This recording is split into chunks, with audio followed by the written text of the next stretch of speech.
കഥ അവൾ എന്റെ ഓർമ്മയായ ദിവസം. അവൾ എന്റെ ജീവിതത്തിൽ ഒരു ദിവസം മാത്രമേ ഉണ്ടായിരുന്നുള്ളൂ. പക്ഷേ ആ ദിവസം എന്റെ ജീവിതമായി മാറി. ഞാൻ അവളെ കണ്ടത് ഒരു ബസ് യാത്രയിൽ. ദൂരെ പോകുന്ന ഒരു രാത്രി ബസ്. ജനലിനരികിലെ സീറ്റ്. പുറത്ത് മഴ പെയ്യുന്നുണ്ടായിരുന്നു. അവൾ ഹെഡ്ഫോൺ കാതിൽ വെച്ച് നിശബ്ദമായി പുറത്തേക്ക് നോക്കിയിരുന്നു. ബസ് പെട്ടെന്ന് ബ്രേക്ക് അടിച്ചു. അവൾ അല്പം തെന്നി.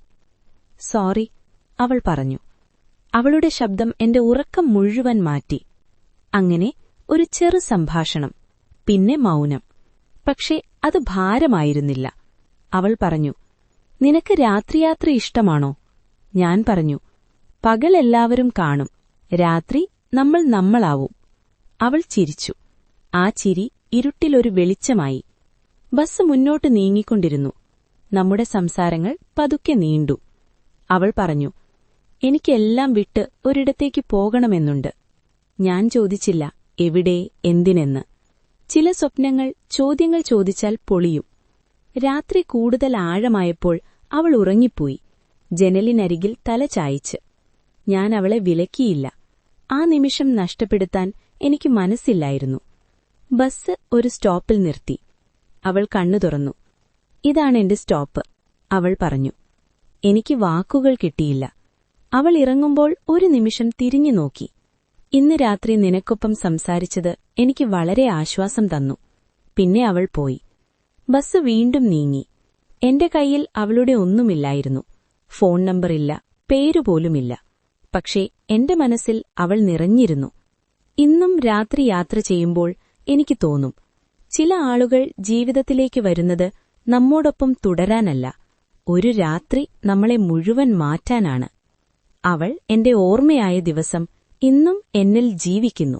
പഴയ വീടിന്റെ വരാന്തയിൽ ഒരു കസേരയിലിരുന്ന് നവീൻ ഓരോ സന്ധ്യയും ആകാശം നോക്കിക്കൊണ്ടിരിക്കും. ആ വീടിന് ഒരു മണമുണ്ടായിരുന്നു. മഴ നനഞ്ഞ മണ്ണിന്റെ മണവും പഴയ ഓർമ്മകളുടെ ഭാരവും. ആ മണത്തിനൊപ്പം അവന്റെ മനസ്സിൽ ഒരേ ഒരു മുഖം മാത്രം, അനു. അവൾ വന്നത് അവന്റെ ജീവിതത്തിലെ ഏറ്റവും ശാന്തമായ കാലത്തായിരുന്നു. പക്ഷെ അവൾ പോയത് ഏറ്റവും കൊടുങ്കാറ്റായിട്ടാണ്. അവരു പരിചയപ്പെട്ടത് ഒരു ട്രെയിൻ യാത്രയിൽ. അനു ജനാലയ്ക്കരികിലിരുന്ന് പുറത്തൊഴുകുന്ന പച്ചപ്പിനെ കണ്ണു നിറയെ നോക്കുകയായിരുന്നു. ഇവിടം ഇഷ്ടമാണോ? നവീൻ ചോദിച്ചു. അവൾ ചിരിച്ചു. ഇഷ്ടമല്ല, ഇവിടെ മനസ്സിലാകുന്നു. ആ മറുപടി അവനെ അത്ഭുതപ്പെടുത്തി. അതുമുതൽ വാക്കുകൾ കുറവായിരുന്നു, നിശബ്ദങ്ങൾ കൂടുതലായിരുന്നു. ഓരോ യാത്രയും അവരെ അടുത്താക്കി. ഓരോ പിരിയലും കൂടുതൽ ബന്ധിപ്പിച്ചു. ഒരു മഴയുള്ള സന്ധ്യയിൽ നവീൻ ചോദിച്ചു, നമ്മളിതിനെ പ്രണയമെന്നു വിളിക്കാമോ? അനു കുറച്ചുനേരം മൗനം പാലിച്ചു. പിന്നീട് പറഞ്ഞു, പേരുകൾ വേണ്ട, ഇത് ഉള്ളിലുണ്ടെങ്കിൽ മതി. പക്ഷേ ജീവിതം വീണ്ടും ഇടപെട്ടു. അനുവിന് വിദേശത്തേക്ക് പോകേണ്ടി വന്നു, പഠനത്തിനായി. ഞാൻ തിരിച്ചുവരും, അവൾ പറഞ്ഞു. അവൻ വിശ്വസിച്ചു. കാത്തിരുന്നു. ദിവസങ്ങൾ മാസങ്ങളായി, മാസങ്ങൾ വർഷങ്ങളായി. മെസ്സേജുകൾ കുറഞ്ഞു, ശബ്ദങ്ങൾ മങ്ങി. ഒടുവിൽ നിശബ്ദം മാത്രം. നവീൻ വീണ്ടും പഴയ വീട്ടിലേക്ക് മടങ്ങി. അവിടെ ഓർമ്മകൾ മാത്രം ജീവിച്ചു. വർഷങ്ങൾക്ക് ശേഷം ഒരു ദിവസം വീട്ടുമുറ്റത്ത് ഒരാൾ നിന്നു. അനു. കണ്ണുകളിൽ പഴയ പ്രണയവും പുതിയ ക്ഷീണവും. ഞാൻ മാറിയല്ലോ, അവൾ ചോദിച്ചു. നവീൻ മന്ദമായി പറഞ്ഞു, മാറിയത് നീയല്ല, കാലമാണ്. അവൻ അവളെ വരാന്തയിലേക്ക് കൊണ്ടുവന്നു. അവിടെ മഴയുടെ മണം ഇനിയുമുണ്ടായിരുന്നു. അവർ ഒന്നും പറഞ്ഞില്ല. പക്ഷേ ആ നിശബ്ദത്തിൽ എല്ലാം പറഞ്ഞു കഴിഞ്ഞിരുന്നു. ചില പ്രണയങ്ങൾ ജീവിതമായി മാറില്ല, പക്ഷേ ജീവിതം മുഴുവൻ നമ്മളോടൊപ്പം നടക്കും.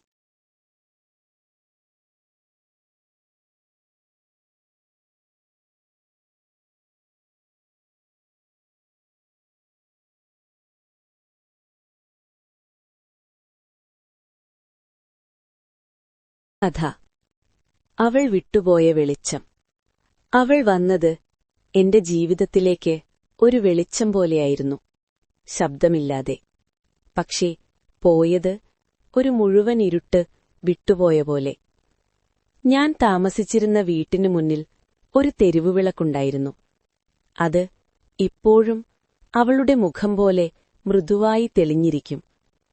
ഞങ്ങൾ പരിചയപ്പെട്ടത് അവിടെ തന്നെ, ഒരു രാത്രി, കരണ്ട് പോയപ്പോൾ.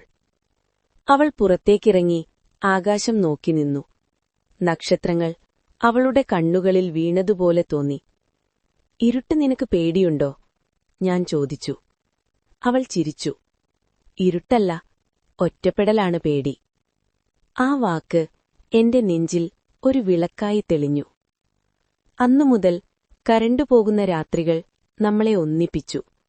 തെരുവ് വിളക്കിനു കീഴിൽ നിശബ്ദമായ സംസാരങ്ങൾ, ചിലപ്പോൾ വാക്കുകളില്ലാത്ത കൂട്ടായ്മ.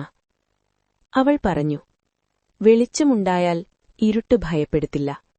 ഞാൻ ചോദിച്ചു, അപ്പോൾ വെളിച്ചം പോയാൽ? അവൾ കുറച്ചുനേരം മൗനം പാലിച്ചു. പിന്നെ പറഞ്ഞു, ഓർമ്മ മതി. ദിവസങ്ങൾ കടന്നു. അവൾ എന്റെ ജീവിതത്തിലെ സ്ഥിരമായൊരു വെളിച്ചമായി. ഞാൻ ക്ഷീണിച്ച ദിവസങ്ങളിൽ അവൾ ഉണ്ടായിരുന്നു, സംസാരിക്കാതെ, പക്ഷേ മനസ്സിലാക്കി. ഒരു ദിവസം അവൾ പറഞ്ഞു, എനിക്ക് ഈ നഗരം വിടണം. ഞാൻ ഒന്നും പറഞ്ഞില്ല. ചില തീരുമാനങ്ങൾ മനസ്സിൽ നിന്ന് വന്നതാണെന്ന് എനിക്കറിയാമായിരുന്നു. അവളുടെ അവസാന രാത്രി കരണ്ട് പോയില്ല. എല്ലാ വിളക്കുകളും തെളിഞ്ഞിരുന്നു. അവൾ എന്നെ നോക്കി പറഞ്ഞു, ഇന്ന് എനിക്ക് പേടിയുണ്ട്. ഞാൻ ചോദിച്ചു, എന്തിന്? ഇത്ര വെളിച്ചത്തിനിടയിൽ നിന്നെ വിട്ടുപോകാൻ. എനിക്ക് പറയാൻ വാക്കുകളില്ലായിരുന്നു. അവൾ പോയി. അടുത്ത ദിവസം മുതൽ ആ തെരുവുവിളക്ക് പലപ്പോഴും തെളിയാതായി. പക്ഷേ എനിക്കറിയാം, അവൾ പോയിട്ടും ഒരു വെളിച്ചം എന്നിൽ ഇനിയും തെളിയുന്നുണ്ട്. ഇന്നും ഇരുട്ടുള്ള രാത്രികളിൽ ഞാൻ പുറത്തേക്കിറങ്ങും, ആകാശം നോക്കും. ഒരിക്കൽ എന്നെ ഇരുട്ടിൽ ഒറ്റപ്പെടുത്താതിരുന്ന ഒരു വെളിച്ചത്തെ ഓർത്ത്. ചില പ്രണയങ്ങൾ ജീവിതത്തിൽ ദീർഘകാലം നിൽക്കില്ല, പക്ഷേ അവ നമ്മളെ ഇരുട്ടിൽ നടത്താൻ പഠിപ്പിക്കും. അവൾ വിട്ടുപോയത് ഇരുട്ടല്ല, എന്നെ നടത്തുന്ന ഒരു വെളിച്ചമാണ്. അവൾ എന്നും വരുന്ന സമയം വൈകുന്നേരം 6 മണിയായിരുന്നു. ആ ചെറിയ ബസ് സ്റ്റോപ്പിൽ മഴയോ വെയിലോ നോക്കാതെ അവൾ നിൽക്കും. കണ്ണുകൾ റോഡിലേക്കും മനസ്സെവിടെയോ അകലത്തേക്കും. ആദ്യം ഞാൻ അവളെ ശ്രദ്ധിച്ചില്ല, പക്ഷെ ദിവസങ്ങൾ കടന്നപ്പോൾ അവളുടെ കാത്തിരിപ്പ് എനിക്ക് പരിചിതമായി. ബസ് വരും, ആൾക്കാർ കയറും, പോയിത്തീരും. അവൾ മാത്രം അവിടെ തന്നെ. ഒരു ദിവസം മഴ ശക്തമായി പെയ്തു. അവൾ കുടയില്ലാതെ അവിടെ നിൽക്കുകയായിരുന്നു. ബസ് വരില്ലെന്ന് തോന്നുന്നു, ഞാൻ പറഞ്ഞു. അവൾ പുഞ്ചിരിച്ചു. എനിക്ക് ബസ്സല്ല, ഒരാളെ കാത്തിരിക്കാനാണ്. ആ വാക്കുകൾ എന്റെ ഉള്ളിൽ എന്തോ നിശ്ശബ്ദമായി തട്ടി. അന്നുമുതൽ ഞാനും അവളെ കാത്തിരിക്കാൻ തുടങ്ങി. ബസ്സിനല്ല, അവളുടെ വാക്കുകൾക്കായി. ചില ദിവസങ്ങളിൽ അവൾ പറയും, അവളുടെ ബാല്യത്തെക്കുറിച്ച്, അമ്മയെക്കുറിച്ച്, ഒരിക്കലും വരാത്ത ഒരാളെക്കുറിച്ച്. ഞാൻ കേൾക്കും, പറയാതെ. ഒരു ദിവസം അവൾ ചോദിച്ചു, നിനക്കെന്തിനാണ് എന്നെ കേൾക്കാനിഷ്ടം? ഞാൻ മറുപടി പറഞ്ഞു, നിന്റെ കാത്തിരിപ്പ് എനിക്കെന്റെ ജീവിതം പതുക്കെ മനസ്സിലാക്കാൻ സഹായിക്കുന്നു. അവൾ നീണ്ടൊരു ശ്വാസം വിട്ടു. എങ്കിൽ നീ എന്നോടൊപ്പം കുറച്ചുകൂടി കാത്തിരിക്കുമോ? അന്ന് ഞാൻ സമ്മതിച്ചു, പ്രണയമെന്നു പറയാതെ. പിന്നീട് അവൾ വന്നില്ല. ഒരു ദിവസം, 2 ദിവസം, പിന്നെ ഒരിക്കലുമില്ല. ബസ് സ്റ്റോപ്പ് അതേപടി. ബസ്സുകൾ വരുന്നു, പോകുന്നു. ഒരാഴ്ചയ്ക്ക് ശേഷം അവിടെ ഒരു കത്ത്. ഞാൻ കാത്തിരുന്നത് ഒരാളെയല്ല, ഒരു തീരുമാനത്തെയായിരുന്നു. ഇപ്പോൾ ഞാൻ പോകുന്നു, പക്ഷേ എന്റെ കാത്തിരിപ്പ് നിനക്ക് വിട്ടുതരുന്നു. ഇന്ന് വൈകുന്നേരം 6 മണിക്ക് ഞാൻ ആ ബസ് സ്റ്റോപ്പിൽ നിൽക്കും. ആരെയെങ്കിലും കാത്തിരിക്കാനല്ല, ഒരിക്കൽ കാത്തിരിപ്പ് തന്നെ പ്രണയമാക്കിയ ആ ഓർമ്മയ്ക്കായി. കാരണം ചില പ്രണയങ്ങൾ കിട്ടാതെ പോയാലും സമയം മുഴുവൻ നമ്മോടൊപ്പം നടക്കും.